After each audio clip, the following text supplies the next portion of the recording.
My name is David Bryant. I'm the Library and Observatory Director. Welcome to the Rancho Mirage Library and Observatory.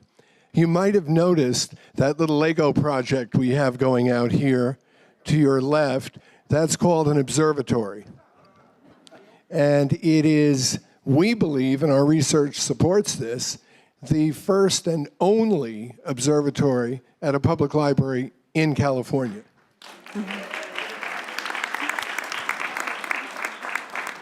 Our city manager, Randy Binder, is here tonight. I happen to work for him, so I always have to point him out, and he's a very good guy.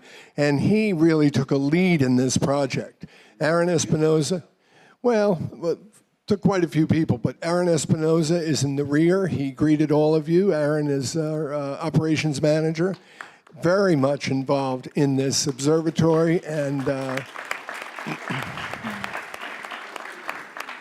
the telescope that we have in there is remarkable. It's a plane wave 0.7 meter CDK. Now what that means, I'm sort of a car guy, so it's like a Lexus SC430. It's a very, very good telescope. And it'll take our eyeballs to planets and many other distant places. Our program tonight is not directly related to the observatory, but I believe it was inspired by our construction of the observatory. We are so pleased to have Kelly Fast here tonight. You'll get to know her. She's delightful. And as you leave tonight, we have our table in the back with some takeaways. This NASA sticker, Kelly assures me, if you put this on your car and an asteroid hits, it will deflect it. That's what she told me. I'm not so sure. But at any rate, Kelly Fast grew up with views of both the Hollywood sign and the Griffith Observatory outside her bedroom window. The observatory view won out due to heavy doses of Star Trek and Space 1999 at a very young age. Instead of going out on Saturday nights, she would set up her telescope to look at whatever could be seen through the Los Angeles light pollution. Her mother, Alice, feared for her social life, but her father, Joseph, thought it was pretty cool. And Alice and Joe are here tonight. And I just want to say about them, you did a very good job.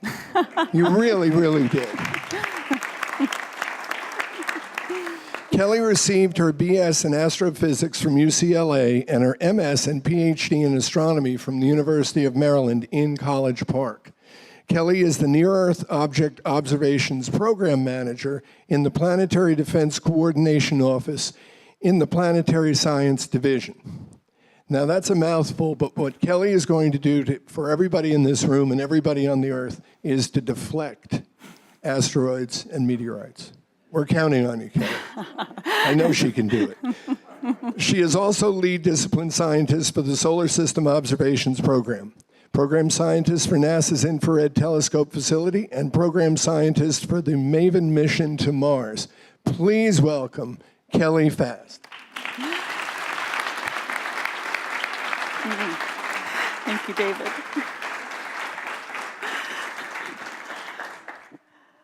Oh, thank you so much for having me. I'm so excited to be here.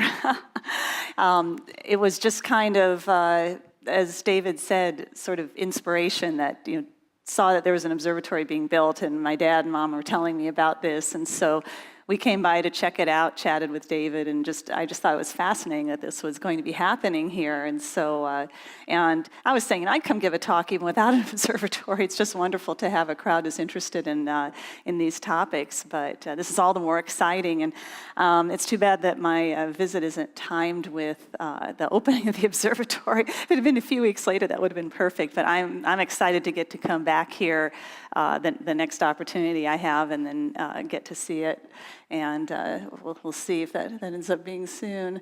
So I'm going to speak about planetary defense, but because the observatory was the inspiration. So I went, thanks to Google, I went kind of creeping on the internet to look up what type of telescope is going in there. And so I went to the website, and it was the one that David just told you about. So I pulled that off their website. It's a neat opportunity, and so this is just my, without talking to anybody here really about it, but just, knowing that this, an observatory of this, or a telescope of this size is going in, Just off the top of my head, obviously, you're going to be doing a lot of science education here, which is just fantastic, what it'll do for schools, but also for everybody here, people who like to keep learning, keep engaging, and for public engagement, there'll be opportunities to get even more people interested in science and astronomy. And just mention that there's actually a comet that's going to make a close approach to Earth in December, and so that could be a wonderful outreach opportunity. I mean, it's a comet, we're talking, still dim, fuzzy ball in the sky, but it could be a naked eye object at the time, and then turn your telescope on it. It could be a lot of fun. But also citizen science, and it's tough, to compete. There's some big telescopes out there and some fancy equipment, but there's some opportunities as part of education to do some citizen science opportunities. Monitoring of outer planet atmospheres, it's something where I've seen a lot of, I hate to even call them amateur astronomers because they've got fantastic equipment and they're very, very talented, and so they're the pro-ams who are actually doing the monitoring of outer planets like Jupiter and Saturn, and of the changes in the atmosphere that you can't do with the larger facilities because they're too oversubscribed, looking at too many different things. And their work ends up in scientific peer-reviewed papers along with other scientists working on them. And then also, I'm going to be talking to you about planetary defense and finding asteroids, astrometric follow-up of near-Earth asteroid discoveries. Telescopes this size aren't discovering asteroids really much, just can't compete with the larger wide field telescopes. But then once an asteroid is discovered, you need to get more measurements on it so that you can get an orbit. And that's something that even this telescope could participate in. So just something to keep in mind. So just looking forward to the future here. I think you've got a fantastic future. It's going to be a lot of fun, and I can't wait to come back and see more. So, you heard all the stuff I do at NASA. We have to multitask a lot, and I'm spread out over the Mars program and planetary defense. But I want to talk to you about near-Earth asteroids. So put things in context. If you could take the entire solar system and cram it together, like in this cartoon here, just kind of the reminder of, let's see, do we have, it is, okay. So we've got Mercury, Venus, Earth, Mars, and then the asteroid belt out between Mars and Jupiter, Saturn, Uranus, Neptune, and then of course Pluto got demoted, so we've got like a number of these large Pluto-like Kuiper belt objects out here, including Pluto, and then of course comets. So that's cramming them all together in one place. So these asteroids you always heard about in school, the asteroid belt, and most of them stay out there. But over time, interactions with planets like Jupiter in particular, which has most of the mass of the solar system besides the sun, can change the orbits of those asteroids, and they can eventually make their way into the inner solar system, and that's when we'd want to keep an eye on them if they get into our neighborhood. So what this is now at scales that actually make sense, spread out. Out here is the orbit of Jupiter. Here's the asteroid belt, starting in like the 70s. This is what we knew of asteroids, and what you're going to see, the things that will flash will be new asteroid discoveries out in the asteroid belt, and then also in near-Earth space. And when you see these kind of flashes of discoveries, it's when there may be certain survey efforts that take place, sometimes for astrophysics purposes, looking at things outside the solar system. And asteroids are the vermin of the solar system, and they will photobomb any picture you try to take. And so, but over time, you start to see this filling up, and eventually you end up with some space-based telescopes that start really filling this out. So now we're getting to, where is that here? I can't even read on here. It's 19, we're in the late 80s, I guess. Now NASA started its Near-Earth Object Observations program in '93, and plus we'll see the effects of targeted surveys and just, again, telescopes for other purposes participating, and you start to see this really kind of filling up. And now, keep in mind, space is very big, and these asteroids on here, you can't, they would be even smaller than the sizes of these dots. You just can't make them smaller, or you wouldn't be able to see them up here. So it's not as busy as it looks. I'm going to illustrate that in a second. But now look at here. Okay, all of a sudden, the surveys are really coming online. Here we're in the early 2000s, and these, it's hard to tell the colors up here, but the red the red objects are the near-Earth asteroids, and I'll explain what I mean there. And you see some yellow objects too. Those are comets, because you've got asteroids, which are the rocky bodies in the solar system, small bodies, and then comets are the icy, dusty bodies. And yeah, it's starting to get pretty dense. It's like, look out. And you see out here, this is interesting. Here's the orbit of Jupiter, and you see some asteroids before and behind Jupiter. And the way that gravity and dynamics work, you get these clustering of asteroids, and it's kind of fascinating. When you see this. As we get toward the end of this here, this is going to zoom out, and for a second we're going to see the outer solar system. I mentioned Pluto and all the other space junk that's out in the outer solar system. So here we go. So woo! So you can see all that. That's all the Plutoids and other things out there. So now we're looking straight down on the solar system at this mess. And so even though most of these objects are out in the asteroid belt, out beyond the orbit of Mars, we've got plenty of junk floating around the inner solar system, and that's not even all of it. So, but the thing is, it's not like this. Okay, Star Wars, Empire Strikes Back, remember zooming around and the asteroids are hitting each other and they're hitting the Millennium Falcon and all that. And no, that's not the case. Because actually, if you were out in the asteroid belt and you stood on one of those asteroids, that mess I showed you there, again, you can't get those dots small enough to display on here. If you stood on one of those asteroids, you would not see the next asteroid. So space is big, so that's one takeaway here. Space is big, but you still, we all know, no matter, if you're a student in school or if you're all grown up, it's usually not a good thing if two bodies try to occupy the same space at the same time. So we just want to know, where they are. But fortunately, space is big. Okay, so what do I mean by near-Earth object? Because I'm going to say NEO a lot. And they are asteroids or comets. So that's why they're near-Earth objects. We have near-Earth asteroids and near-Earth comets. It's just a definition that come within 1.3 astronomical units. There's going to be some jargon here, but all that means is the astronomical unit is the distance from the sun to the Earth. So it's saying 1 1/3 times that distance out from the sun. Anything that's essentially coming into that neighborhood around the sun.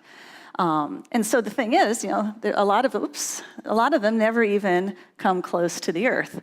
But they're defined as near-Earth objects because they're in the inner solar system. But there's a subset of those.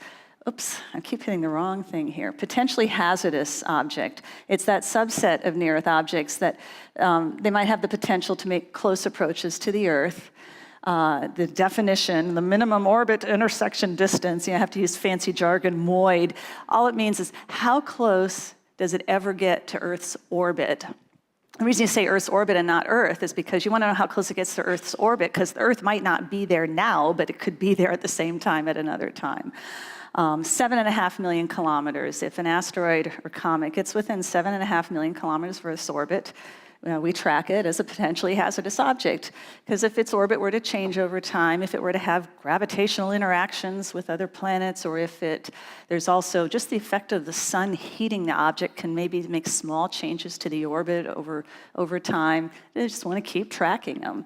And the potentially hazardous ones are 140 meters in size or larger, and so that's a number you're going to hear, because obviously we want to know about all of them, but these are the ones that if they do impact the Earth, they could have a regional effect, a regional impact. So that folds into the definition. So some of these smaller objects aren't, like if you heard in the news a few weeks ago about the big fireball over Michigan, and it dropped a bunch of meteorites after it burned up on the way, and that was 1 meter. I think it was 1 meter in size, estimated. So wouldn't have been considered a potentially hazardous object, but obviously it was still an impact issue. So there have been missions to asteroids out in the main belt. We don't have as many pictures of asteroids, near-Earth asteroids, but they tend to all look the same. This is one mission to the near-Earth asteroid 433 Eros, back in the late 90s and early 2000s, and I put landed in quotes because it wasn't a lander, it was an orbiter, but they got to the end of the mission, so they decided to set it down, and it actually worked. But I just do want to mention, because you'll hear in the news probably later this year, there's a couple of there's 2 asteroid sample return missions that are starting their approach phases to potentially hazardous asteroid targets. Nothing poses an impact risk, but they happen to be near-Earth objects that are also fall into this category. So the OSIRIS-REx mission, and I can't even say the whole acronym. NASA and the government's really into these big tortured acronyms. So it sounds like Origins, whatever, Regolith Explorer, I can't remember all of it anyway. It's going to start its approach phase to asteroid Bennu in August, but the Japanese Hayabusa 2 spacecraft is on its way to the asteroid Ryugu, and this was actually just on Monday, I think it was, of this week. They released the first images of Ryugu, so they're still far away. They're starting their approach operations. These are stars in the field, and there it is, asteroids, vermin of the solar system, photobombing any picture. There it is. But that's where the Japanese spacecraft is going to be headed. So you might see some more, get to add to the pictures of actual near-Earth asteroids that we have, because from here on the ground, they are these dots for the most part. I'll explain a little. Now, like that Michigan bolide, Michigan fireball a few weeks ago, stuff's hitting the Earth all the time. There's actually about 100 tons of material entering Earth's atmosphere every day, but it's all dust. And when you see shooting stars, it's just pieces of dust or little grains. They tend to be pretty small, but every so often you get something big. And this over from 1988 to 2018, the fireballs, the larger objects that were measured entering Earth's atmosphere. And thankfully, the nice thing about the Earth, it's covered by a lot of water. Most of the things just coming over the ocean. It's not even an issue anyway. But somehow Russia and the former Soviet Union are big enough that they occupy enough landmass that they tend to get the famous ones. If you've heard of the 1908 Tunguska event, where all these trees in northern Siberia were flattened, and it was traced back to an asteroid entering and exploding in Earth's atmosphere as it burns up on the way in over Siberia, and that blast wave flattened trees. We didn't have government sensors picking that sort of thing up back then, but we just had the 5-year anniversary of the Chelyabinsk impact, and this is what was measured of the energy that was released, close to half a gigaton of energy, so it was pretty impressive. And so that's part of the reason why we care, because this was actually estimated to be a 20-meter sized rocky asteroid based on the meteorites that came down and the amount of energy released.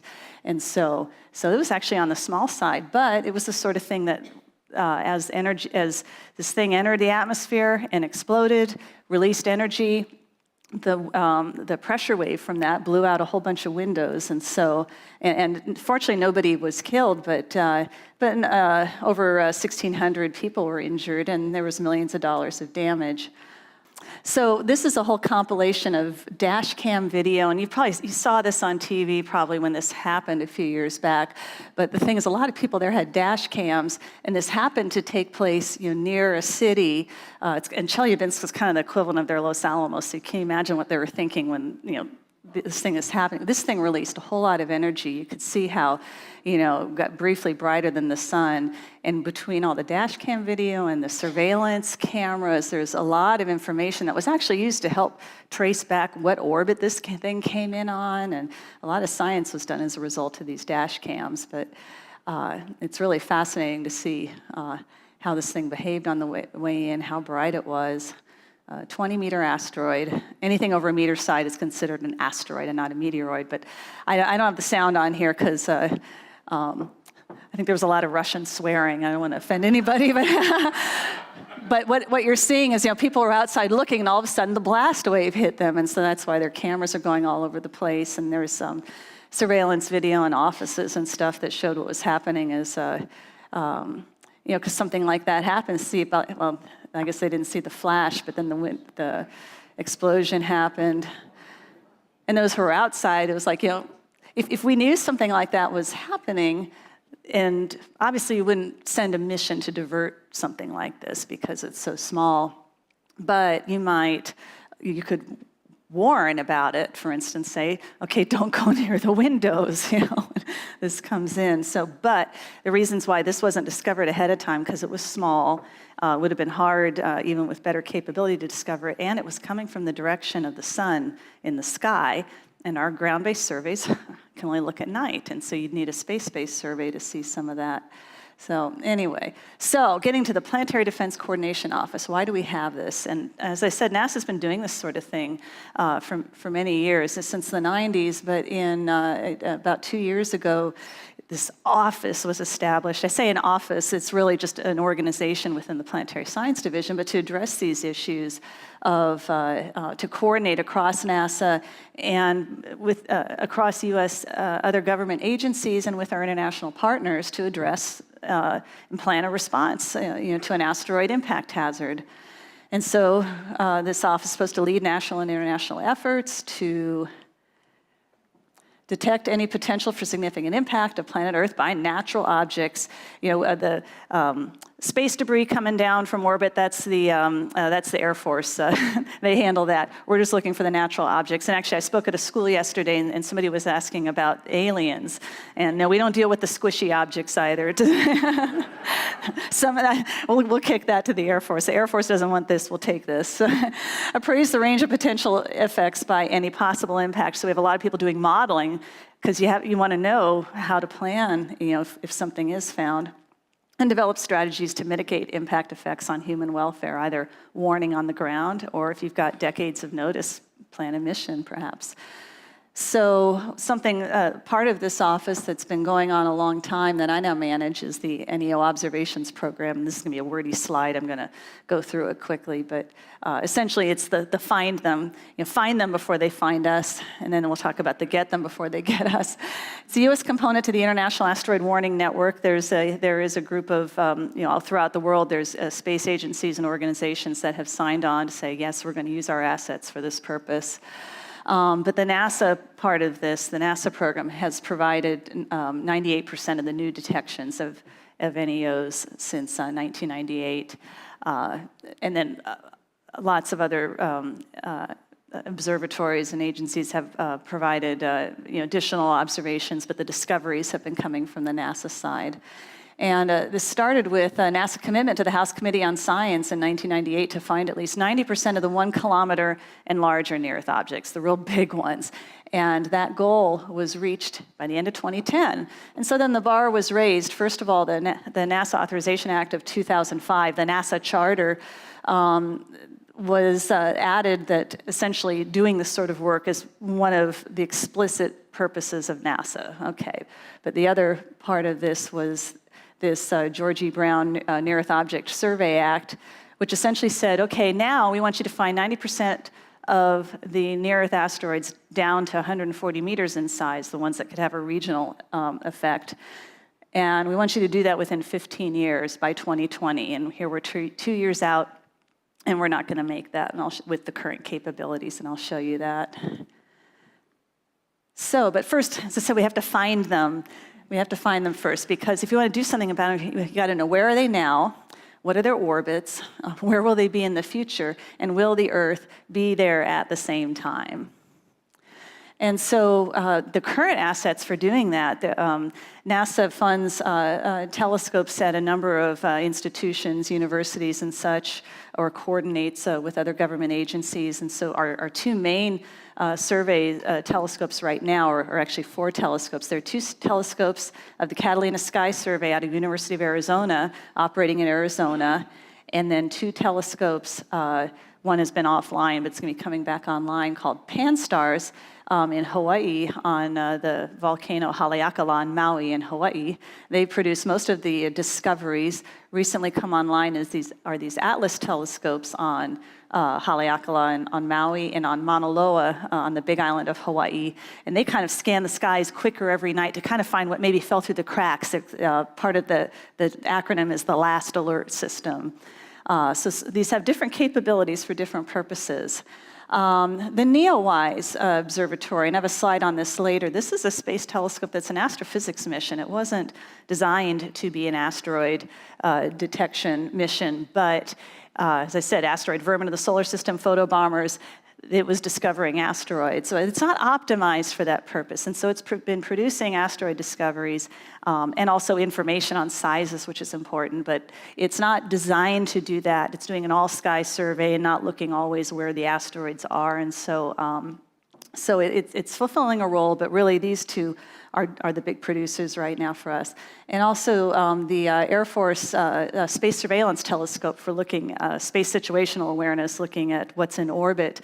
It also picks up asteroids, and so we coordinate a program with them on this telescope that's been very productive. It's in the process of moving from New Mexico down to Australia, and once they get it back up and running down there, they've got their own purposes for having it down there, but it will also give us some better southern sky coverage, so that will be good. So these are our search assets.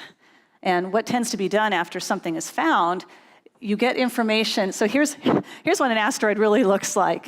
Cartoons aside and spacecraft images aside, when you're looking through a telescope, stars are fixed, the asteroid's moving across there. And so this is what discovery images might look like. And this particular asteroid is one of 2 known asteroids that were discovered before they actually hit the Earth. This was a small one, came in, burned up. I think this was the one that dropped meteorites over Sudan. But it was actually discovered before it hit. But often you get some of these discovery images, and you can start calculating in orbit, but you need more. You need to extend the arc, and that's something where even a telescope here could come into play, but we fund efforts to do what's called follow-up to get more of those observations. So once all of these position measurements are made, we also fund the Minor Planet Center, which is actually housed at Harvard-Smithsonian Astrophysical Observatory. And they're the clearinghouse for small body observations from all over the world of any small body, near-Earth asteroids, comets, Kuiper Belt objects, all of them. But it's part of NASA's Planetary Data System Small Bodies Node. And all of this stuff, it's on the web. I've got the web address there. It's all public data. It's there. So anybody can go and do their own orbit calculations. But then over at JPL, at the Center for Near-Earth Object Studies, they do the high-precision orbits. Once the observations, or the position measurements come in here, they do high-precision orbits, and they do a long-term analysis of possible future orbits of hazardous asteroids, their Sentry program, and they also look at orbits for new discoveries. So their Scout program. So when a new asteroid is discovered, they do a quick orbit calculation to see, is this like a short-term impact risk?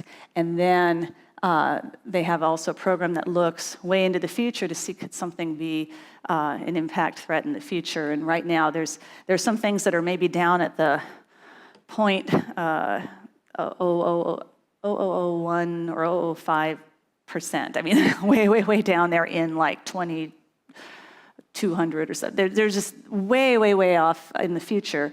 So there's nothing in the next 100 years, certainly, but it's just, that's what you want to keep refining that. New observations keep doing that. And then they would predict the time and place of an impact should one be discovered.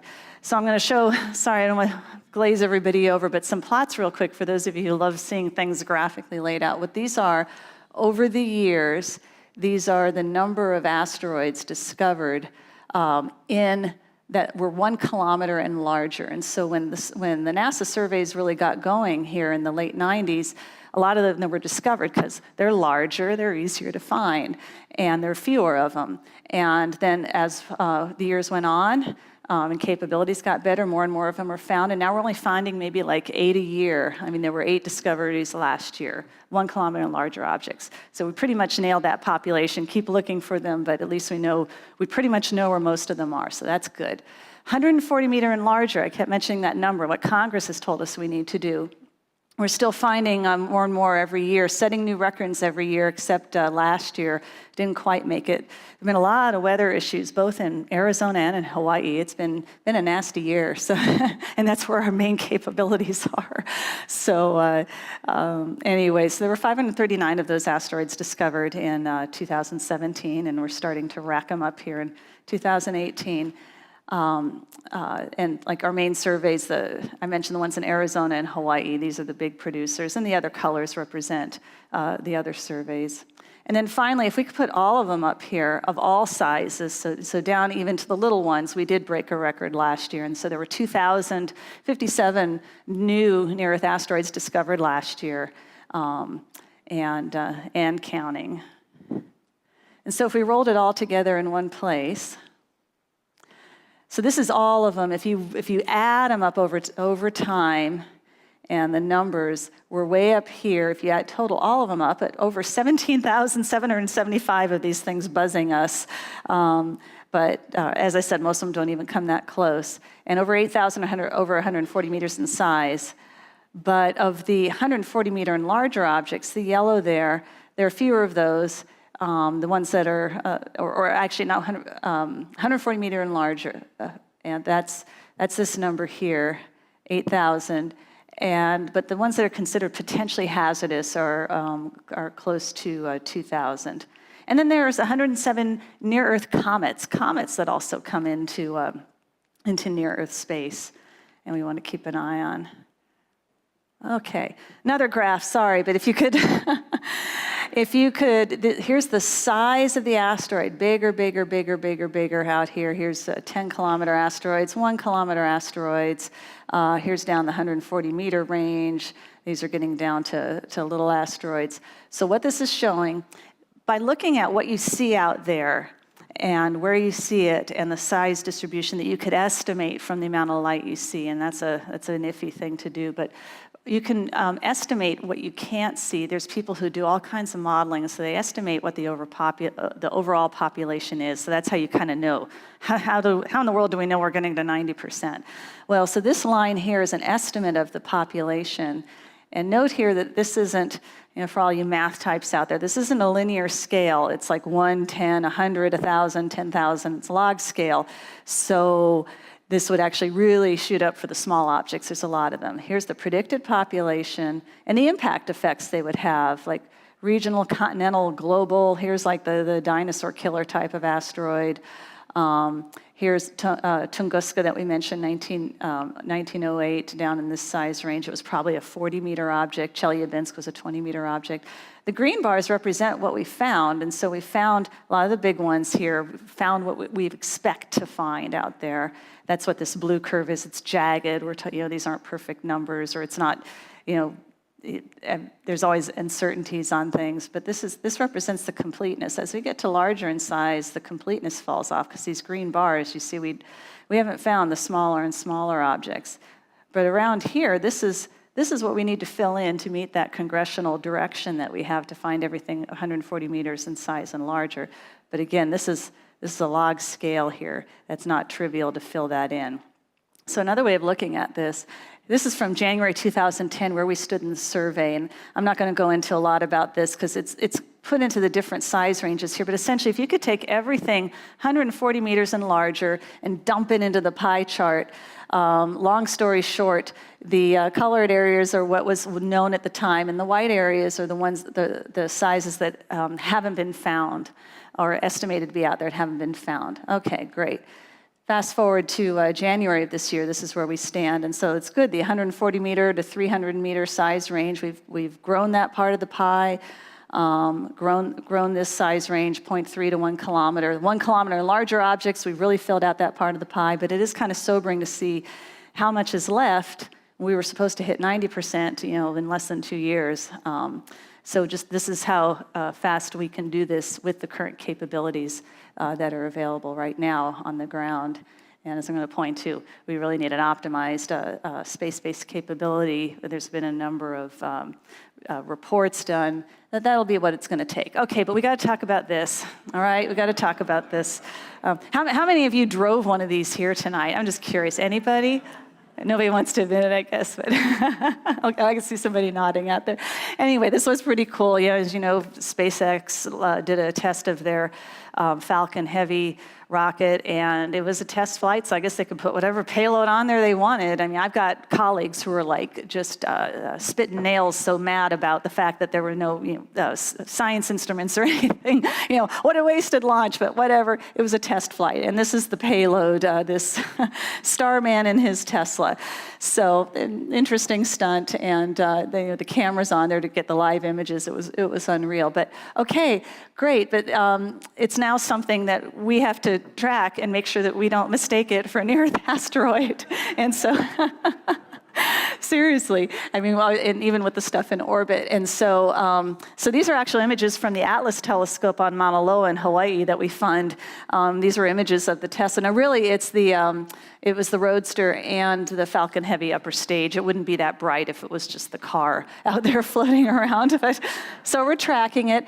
And out at JPL, they did calculation. Paul Chose at JPL did calculation of the orbit because Musk said he was going to Mars. It's going out beyond the orbit of Mars. And so they used some of the parameters from right after launch, folded it in with what was observed from our telescopes and other telescopes, and calculated the orbit. And this is the orbit it's going to follow, and the Earth follows this orbit. But they're going to be going at different rates, and I don't know if it's like the 2090s or something when they'll actually come together again, but it'll be a long time, and by then the orbit might change some just because it's not a very heavy object, the sun, and it's probably going to exert influence on it. But anyway, so this is the orbit it's in. So, but it's just something we have to keep track of and other junk so that we don't mistake it for an actual near-Earth object. So there you go. But it was a cool thing, and so here is, this is actually a screenshot I took when I was watching it live, because I just thought it was so cool that this was actually happening, and I wanted to catch it. That is actually the moon right there. It was drifting by, and so I'm like, okay, I gotta bring up the screenshot software so I can get this before the moon goes by. So this is an actual picture of the Starman in the Roadster in space, and then this is an actual picture of my dad and me in the Tesla over on the store over here at, what's the name of the shopping center? El Paseo, yeah, it was. So there you go. I don't see what the big deal is. We did the same thing, so.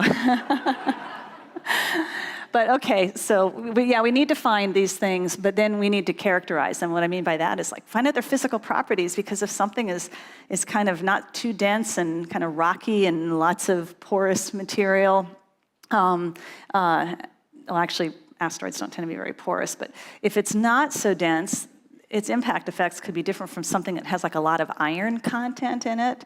That could be the difference between it reaching the ground or not. So we need to characterize them. How large are they? What are they made of? How do they rotate or tumble? What are their shapes? And then how do they compare to other asteroids? And so we also have at NASA telescopes dedicated to doing this sort of thing, studying the properties of, well, actually this telescope, the NASA Infrared Telescope facility, is looking at all kinds of things in space, but asteroids are one of them, and it's funded through the Near-Earth Object Observations Program.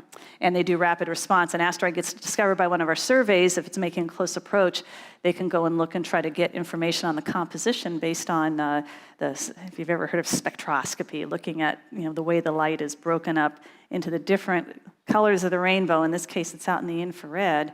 And what you see being emitted, the amount can tell you something about the composition.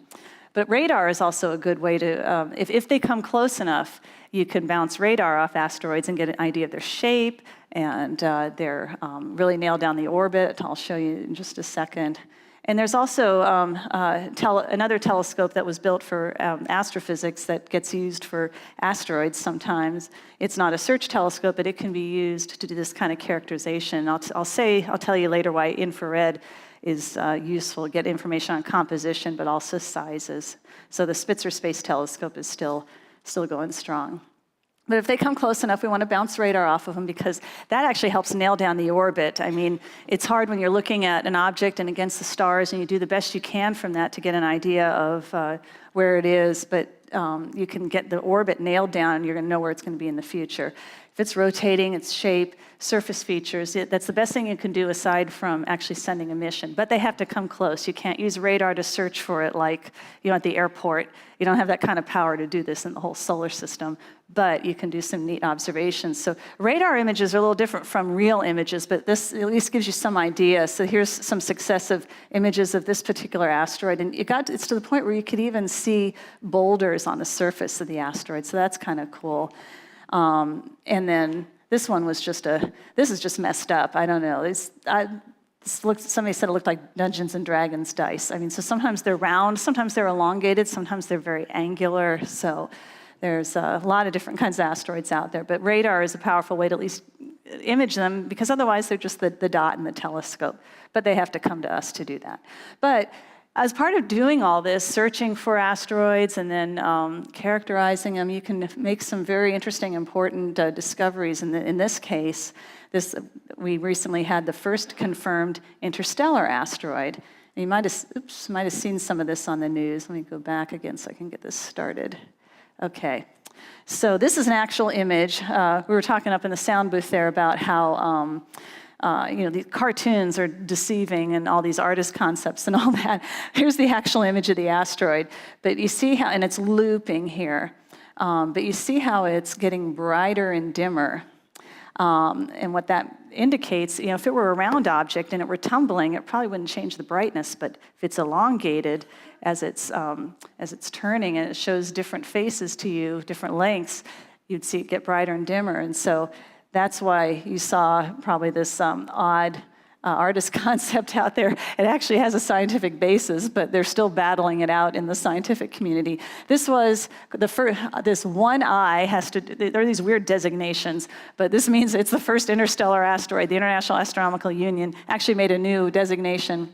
2017 U1 Oumuamua, which is a Hawaiian name that was given. Usually things don't get named this fast, but it was a big deal.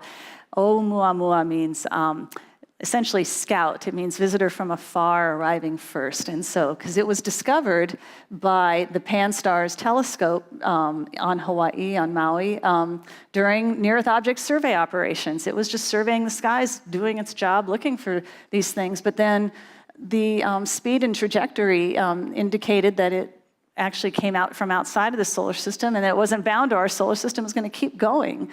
But then I mentioned characterization observations, taking a telescope, looking at it, trying to find out more about what it's made of. No coma was ever seen. A comet, when I say the word coma, has to do with, if you've seen pictures of a comet, that fuzzy material around it, as they get close to the sun, they're icy, and the sun heats up that ice, and it develops this coma, and you'll see that for this comet Wirtanen later in the year. There was no coma seen, so it was thought it was an asteroid.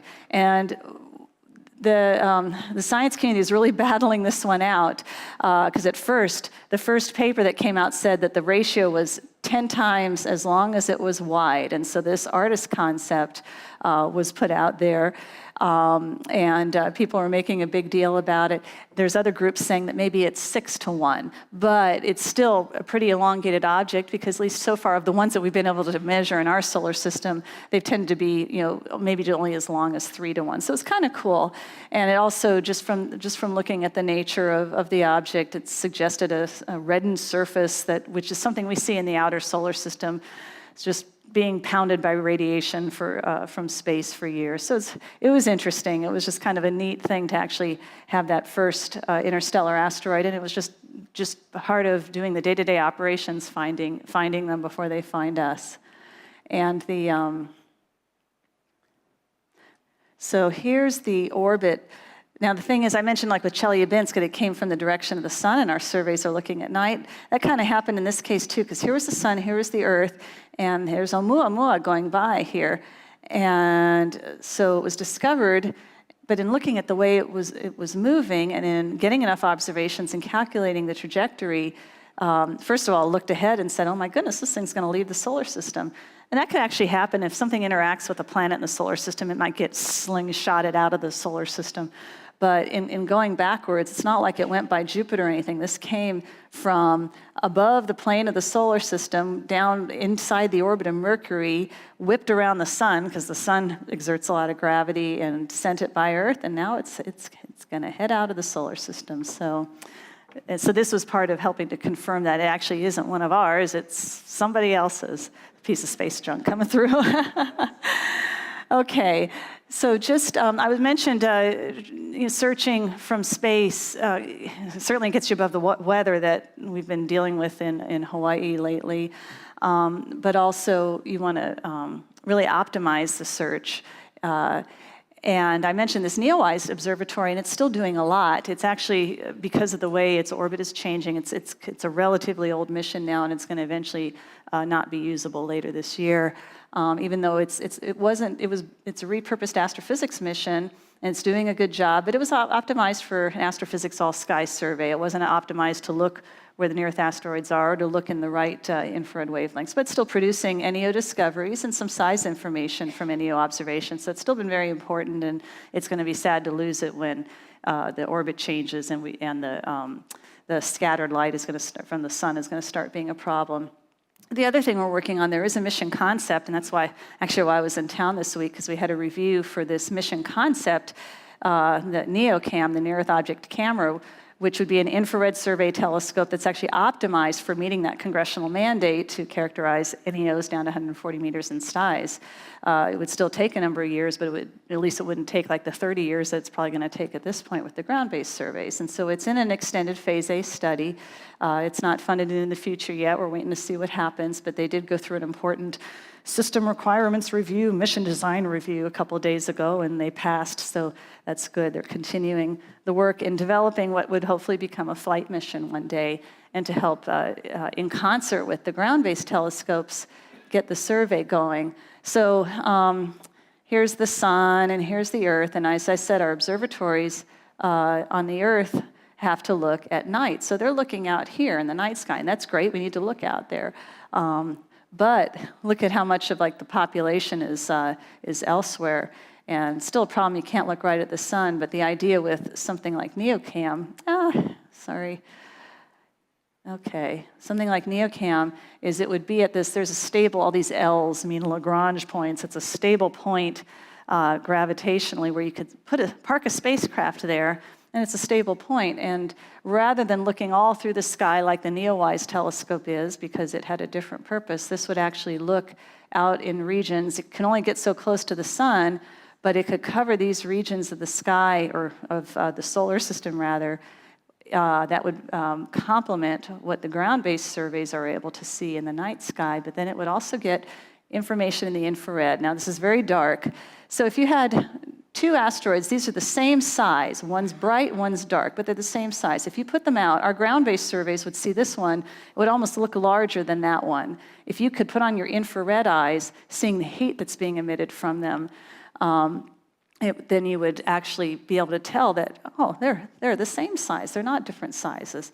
Again, in the visible, this looks bigger than the other, or brighter than the other, I should say, because they're just points. But in the infrared, all of a sudden, that dark object pops out. So sometimes when the ground-based surveys, if you hear that, an object might be, 30 to 80 meters in size, and you say, why can't these people figure this out and make up their mind? Well, it's because there's uncertainty dealing in the visible. You have to try to figure out, what does that light mean? Is it something that's, the surface is bright and it's just a small object, or it's a large object that has a dark surface? So that's where infrared would really help. Okay. I'm not sure how my time is, but I'm going to see if I can pick this up, because I don't want to put everybody to sleep. But the other thing that this office does, in addition to just doing kind of all the science behind finding them, characterizing them, find them before they find us, is supporting emergency response planning. And so we've got some interagency activities. We have the Planetary Impact Emergency Response Working Group, PIRWIG, again, acronyms, got to have it in the government, with FEMA. Now, FEMA's got a whole lot to deal with, and a whole lot of more important things to deal with. They're dealing with, the fires, mudslides, nor'easters hammering the East Coast, earthquakes. I mean, obviously they got more to deal with, but we do work with them just so that, let's say that we do find something that's on the impact trajectory and it's going to hit inside the US. This wouldn't be the first time that they'd heard of such a thing, so that we're working with them to develop guidance and prepare for any potential impact by a natural object, and coordinate responsibilities and resolve preparedness and operational issues relating to interagency response and recovery activities at the national level. So, and part of it's just learning how to speak languages that we all understand, that we understand their emergency preparedness language, that they understand our weird geeky language, and so working in that. And then the other group we have is, this is one of our most tortured acronyms, DAMIAN, Detecting and Mitigating the Impacts of Earthbound Near-Earth Objects, Interagency Working Group, DAMIAN. And this is co-chaired by the Planetary Defense Coordination Office and the President's Office of Science and Technology Policy. And it's got just all these agencies in there, and the National Science Foundation, the Departments of Defense, Commerce, Energy, Homeland Security, Interior State. And this group has actually, at the end of last year, produced a near-Earth object impact, or Earth impact response. I'm sorry. No, they're providing response and recovery input into the national planning framework, but what they've developed is a near-Earth object preparedness strategy, and they're in the process of developing the action plan that goes with that strategy. So again, it's not, the likelihood is so low, but it's the sort of thing where you don't want to be writing the plan when it's actually happening. So get it in place, be prepared, and then hopefully you never even need this. But also do tabletop exercises, and this is kind of fun, or maybe sick, I don't know which, but we've been doing these with FEMA, just getting in a room there, and our diabolical folks out at JPL plan these impact scenarios. I mean, very realistic. They find physically real situations where an asteroid might be in an orbit where it gets discovered by our surveys. There's some uncertainty on it, but there's a small percentage that it could be an impact down the road. And then it ends up where we can't see it anymore by the capabilities we have. Maybe it ends up on the other side of the sun for a while, and then 8 months later or something, we catch it again, get more observations, and find out, oh goodness, now the impact probability has gone up. And in this particular scenario, this is, and again, if you don't have enough information, then it could be the Earth is here, and the range of possible impacts is all over the place. But then as you get more observations, it gets narrowed down, and every single time that I've seen it gets narrowed down, and it ends up not even impacting. But let's say this is a scenario, exercise, okay, all right, don't get panicked or anything. This was a scenario where at this point of the exercise, this was 5 months prior to impact. It was estimated to be a 100-meter object. We only had optical. We didn't have infrared in this scenario. Impact probability, there was 100%. It was just where was it going to be? And the type of planning you might want to do might be different if you found out that it was going to be on land or in the water.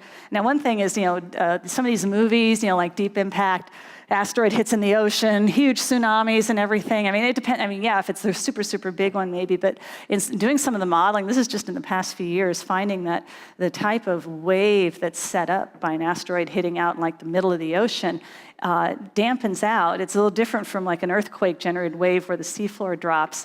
And so actually tsunamis might not be a problem so much when they hit in the ocean. But if the thing were to drop, right off San Pedro or something, then that would be a problem. You can't do much about that. And so in this case, ultimately, in the scenario, it was taking out Pasadena because the first exercise, that's where JPL is. That serves them right because they came up with the scenario. But in previous years, the first one was Pasadena, Texas, and then it was Pasadena, Maryland, and this time it was Pasadena, California. We actually, a few weeks ago, we were going to have a meeting up with FEMA Region 3 in Philadelphia, and I even looked up and I found a Pasadena Drive, I think, north of Philadelphia. I thought, okay, we can do this. And then we had to cancel the meeting because they won the Super Bowl, and that was the day of the parade, and it was going to be a madhouse up there. So we still have yet to do that. But just, again, tabletop exercises, and sometimes it's hard to set these up with FEMA because they're busy doing a lot of other stuff that's more important. But at least it won't be the first time they ever see it.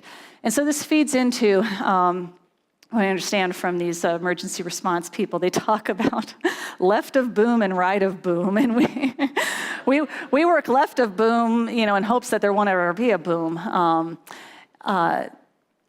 But a lot feeds into the whole process of this planetary defense timeline modeling, decision-making, international cooperation, and communications and coordination. You'd want to have like decades of notice so that you could find these things. If you find them decades in advance, if you were to try to send a mission to deflect an asteroid, if you had decades of notice, you wouldn't have to deflect it much for it to miss the Earth decades into the future. If you only find it soon, right before impact, then you have to deflect it a whole lot. So you want to find them early, and then you want to have years to be able to do your deflection. If it was a case where you had to disrupt the asteroid because it was like right upon you, and that could be weeks and days, but hopefully it wouldn't even come to that. if it was going to actually hit something like Chelyabinsk. You'd have terrestrial mitigation. You might not launch a mission for that, but you could work on the ground with people, evacuation, whatever you need to do. So hopefully you don't even get to boom. If you do get right to boom, then we're NASA, it's on the ground, it's not in space anymore, then okay, the people who know how to do this thing take over. That's why we're the Planetary Defense Coordination Office. We help coordinate, but we don't do everything because we can't. All right. I'm going to keep this moving here. Just there's different types of, let's say, okay, find them before they find us, and then you want to get them before they get us. Let's say we did find something that we would want to deflect. This is a convoluted plot here, but what this means, if this is warning time versus the size of the object. So the bigger the object, if you get really big, you're up in the region where you'd want to use a nuclear device. There's ways that you would use that you could, not necessarily you don't blow up the asteroid because it doesn't just go away, but there are ways you could detonate something next to an asteroid and it would create, it would obliterate the surface of the asteroid, and what would come out of the asteroid would actually help to give that push to an asteroid. It could change its trajectory. But as you get down to these smaller sizes, of which there are many, many more of these asteroids, you're in the region where one technique is the gravity tractor, and I hope nobody saw this used on a show whose name I won't mention because it was just awful. That's the sort of thing. It actually you put a mass next to an asteroid. That's all it means. But you'd want to have years and years and years of notice because we're talking about long periods of time to do some nice controlled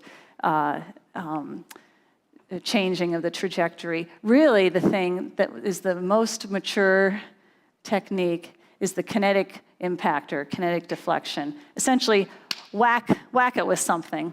Okay, and we have a mission concept that's in development to do this because there's an opportunity in 2022. There's going to be a close approach by the asteroid Didymos, and Didymos happens to have a moon. It's actually a whole lot smaller than it looks like in this cartoon, and it's Didymos B, but the team is calling it Didymoon. And there's a mission concept, NASA's Double Asteroid Redirection Test, DART. This would be a planetary defense demonstration mission where the idea would be to have a spacecraft, the DART spacecraft, that would impact Didymoon. And it wouldn't do much except it would change the period of the orbit around Didymos. So it's not like it's going to blow anything up, it's not going to do a big deflection, but it would just change that period of the orbit in a way that could be measured from radar and telescopes on the ground as a way of assessing, okay, how effective is this technique in a real-world situation? Because then if we need to use this technique sometime in the future, we at least have a data point of how a certain mass reacts to an impact. So that's in the works. It's in a phase B study, as they call it, in mission development at NASA. And that's something that at the moment we've been directed to continue the development of this mission. And it has a preliminary design review at the mission level coming up in April. So cool stuff. So it's not always what you see in the movies. Okay. Okay, I'm sorry. Okay, there we go. All right, real quick, international. Also at the UN, in the United Nations Committee on the Peaceful Uses of Outer Space, the Office of Outer Space Affairs, there are two UN-sanctioned groups that have been put together. The International Asteroid Warning Network, which I mentioned, which is a voluntary kind of a collaboration or confederation of space agencies and countries and institutes offering their resources for looking at them, finding them before they get us, and then I'm finding them before they find us. And so that's all like the astronomers, the scientists, and the orbit calculators. And then there's the Space Missions Planning Advisory Group, which have members of the space-capable nations that are looking at mission planning if it comes to get them before they get us. Because we can do all we can at NASA, but this is the sort of thing that it's much better on an international level to pull in international partners and continue to work it. So that's going on at the UN level. And finally, I mentioned the International Asteroid Warning Network, but even people who have not signed on to that, even though NASA's producing most of the observations, the NASA-funded efforts like in Arizona and Hawaii, there are observers all over the world who are contributing position measurements on asteroids. Real quick, we had a campaign last year where there was an asteroid called 2012 TC4, where this was a chance to do an exercise because it was known that this was going to make a close approach to Earth, and it was known that it wasn't going to hit the Earth. But the uncertainty was such that still didn't know exactly what that distance was going to be, and so this was a good chance for an exercise. And so we could exercise the system. The idea was recovery and follow-up. First, find it again, and actually the European Very Large Telescope in Chile was the one that actually found it again in August, but it wouldn't have been found just by the normal surveys that weren't actually looking for it until probably a few weeks before close approach in October. Characterize it, look at information to find out about its physical properties. That fed into modeling. It wasn't going to impact, but they still modeled it as if it were going to impact, just to see what would the impact effects be if that were indeed an object that we're going to hit, and how quickly could we start rolling up that information? Where were the holes in the system? But also communications. We have an actual NASA policy directive that defines what happens if we do find something on an impact trajectory, the way that we report up through NASA to the administrator, to the Office of the President, and to Congress, and then through the State Department to our international partners if it's something that happens to be impacting outside of the country. And so we actually did that. We had exercise, this is an exercise type messages just to, because we'd never triggered that system before. And then within the near-Earth object community, within the within the other science community, and with the public. And it was a chance for this International Asteroid Warning Network to participate. And it was pretty successful because we had astronomers from all over the world participating in the campaign. The close approach ended up being 27,000 miles. There were radar observations that gave us information on its shape. It was tumbling. But the nice thing here, by getting more observations, any impact is now ruled out in the foreseeable future. Finally had enough data on it because actually as the new observations were coming in, there was an impact solution for like 2049 that was starting to get up at, and we don't worry about anything until it gets to the 1% level. This was starting to approach the 1% level, but as almost always happens, more data were taken, more position measurements, and as it got closer, more position measurements were made. Even that 2049 risk was just totally retired, and so we can check this thing off. So that was nice too. But we got to deal with real-world situations.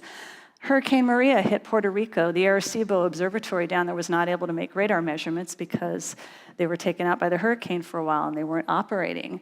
On Mauna Kea, on the Big Island of Hawaii, where we have the infrared telescope facility and some other telescopes, they happened to have, around the time of the close approach, they had a power outage on the mountain. And so those observations were lost. So it was kind of a good just a reminder of having like some redundancy in the system and be able to coordinate, again, with our international partners and elsewhere just to cover the bases. They give us an idea where some of the single point failures might be. Now this is kind of fun. This is an animation. If you were sitting on 2012 TC4 and you were flying by the Earth, this is what this would look like. This is the orbit of the moon out here. And this animation shows all the Earth orbiting satellites turned on. Now again, space is big. With the titles and everything, they'll look much bigger than they are. But like here's the geosynchronous belt. And by the way, we warn the Air Force whenever we find an object that's going to pass within the geosynchronous satellites. But anyway, so this is what it looks like if you could ride on 2012 TC4 going by the Earth. Pretty busy, huh? Worried about asteroids, worried about all the space junk up there. Anyway, and here's the moon out there. But the thing is, you hear sometimes, in fact, because I just saw an article day before yesterday on somebody saying, there's been 17 asteroid close approaches within the orbit of the moon this year already. And yeah, actually there have. There have been. Most of them have been just very small, just couple meter size objects. So they're very small. But This is a picture from the OSIRIS-REx mission that I said, the asteroid sample return mission that you'll hear more about later this year as it starts to approach the asteroid Bennu. It did an Earth flyby, and it took a picture of the Earth and the Moon together. And this actually, the way the angle is, they're not actually as far out apart as they would appear at the extreme. But it gives you some idea when you talk about something coming within the orbit of the Moon. It's still, as I said, space is big. That's a big distance there. So it could put your mind at ease even when you hear things about something coming within the orbit of the Moon. As I said, we don't worry until it comes within the orbit of the geosynchronous satellites. But so last year in 2017, these were, as eye chart, you don't have to worry about reading it, but all of these lines were the close approaches within one lunar distance. 4 of them were within the geosynchronous satellites, and they were all just couple-meter objects. But there were some other notable ones because there were some, here's 2012 TC4. These were asteroids that were a little larger. These were more like on the Tunguska size, could have been like 40 meters in size. And this one in particular was like 40 to 80 meters estimated in size, and it came quite a bit closer. And then at the beginning of the year, this is actually the first one of 2018, this came within 0.77 times the distance of the Earth to the Moon. But this was an object that was actually up at that 140 meter type size. Get uncertainty on it because we don't have the infrared for it. And same sort of thing with Chelyabinsk. At the time it was discovered, here's the Earth, and here's this 2018 AH, this asteroid that was discovered. It was discovered on January 1st. Its close approach to Earth was on January 2nd. And so, and it's kind of up in that size range that we want to worry about. So that's the sort of thing why we want to keep looking. We want to be able to look not just out here, but also at other regions of space, just so we can find them before they find us. Because you don't want this to happen. Don't let this happen in your backyard. Support your local Planetary Defense Office. And I think that's it, and I think that's enough. And so thank you very much.